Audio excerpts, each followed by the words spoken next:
காய்கறியும் பழங்களையும் நம்ம எப்படி சாப்பிட்டோம் தெரியுங்களா? ஒரு 90கள் இந்த 90s kids 80s kids 70s கிட்ஸ்லாம் இருக்கீங்க, அவங்களுக்கு தெரியும் எப்படி சாப்பிட்டோம்னா, கூரையில் படர்ந்த சுரை, தரையில் தவழ்ந்து செல்லக்கூடிய பூசணி, பூமிக்குள் மறைந்து கிடக்கக்கூடிய கிழங்கு வகைகள், கை கெட்டும் தூரத்தில் பறிக்க காத்திருக்கும் கொய்யா பழங்கள், தானாக விழுந்து செஞ்சிவப்பு நிறத்தில் பழுத்து விழுந்திருக்கக்கூடிய நாவல் பழங்கள், திருட்டுத்தனமாக பறித்த மாங்காய்கள், கொக்கி வைத்து பறித்த கொடுக்காய் புலிகள், இதுதான் நம்மளுடைய உணவியலா இருந்தது.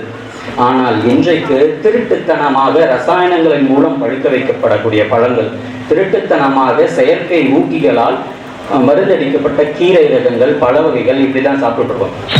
இதே போலவே கஞ்சி, எத்தனை வகையான கஞ்சிகள் நம்ம கிட்ட இருந்தது. இந்த கஞ்சினா நம்ம எல்லாரும் நினைக்கிற மாதிரி ஒரு ஜெயிலில் கொடுக்கக்கூடிய உணவோ, இல்லை ஊட்டம் அதாவது ரொம்ப குறைஞ்சிருக்கும் போது காய்ச்சல் நேரத்தில் எடுத்துக்கொள்ளக்கூடிய உணவோ கிடையாது. நிறைய வகைகள் இருக்குது. அதில் சுக்கு கஞ்சி சார்ந்து எடுத்துக்கலாம், பஞ்சமுட்டை கஞ்சின்னு இருக்குது, ஊட்டக்கஞ்சி இருக்குது, உடலை மெலிய வைப்பதற்கு கஞ்சி இருக்குது, உடலை பெருக்குவதற்கு கஞ்சி இருக்குது, ஆண்களுக்கான கஞ்சி இருக்குது, பெண்களுக்கான கஞ்சி இருக்குது. இப்படி வயது பிரித்து நோய்களை பொறுத்தும் கஞ்சி ரகங்களுக்கு பழகியவர்கள் நாம். பட்டினப்பாறையில் எடுத்துக்கிட்டிங்கன்னா இலக்கியத்தில் சோறு வடித்த கஞ்சி ஆறு போல பரந்தொழுகி அப்படின்ற ஒரு வரி வரும். அதாவது நம்ம வடித்து கொண்டு இருக்கக்கூடிய கஞ்சி முழுவதுமாக எடுக்கும் பொழுது அப்படியே ஆறு போல ரோட்ல போயிருக்கிறதா அந்த கற்பனையை சொல்றாங்க. ஆனால் இன்றைக்கு அந்த கஞ்சியும் நம்ம தவற விட்டுப்போம்.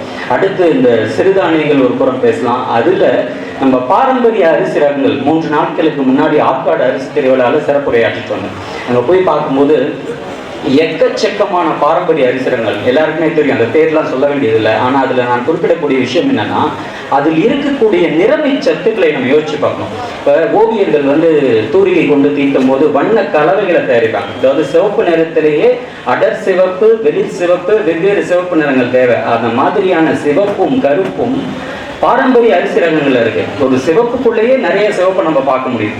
இது எல்லாமே ஆந்தோசைனின்ஸை கொண்டிருக்கக்கூடிய பொருட்கள், புற்றுநோயை தடுக்கக்கூடிய பொருட்கள்.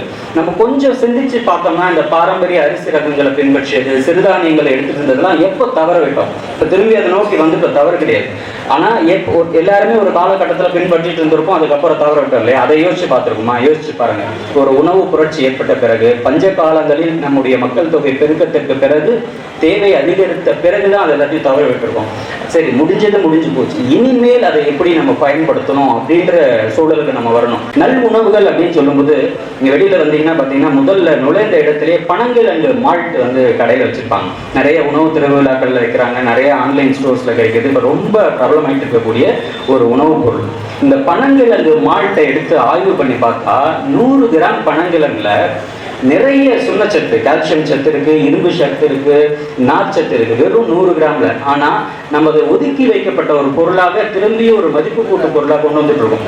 சென்ற தலைமுறை வரை பனங்கிழங்க அப்படியே வேக வச்சு நல்லா அதை உரிச்சு சாப்பிடக்கூடிய பழக்கம் நம்மளுக்கு இருந்தது. ஆனால் இன்றைக்கு அதை கொடுத்தோம்னா யாராவது உரிச்சு அந்த நாரை எடுத்து உள்ள இருக்கக்கூடிய தண்டை எடுத்து உடைச்சி சவைச்சு அதை சுவைச்சு சாப்பிட்றதுக்குள்ளேயே போதும் ஆயிடுன்னு சொல்லிட்டு அதை தவிர்த்துறாங்க.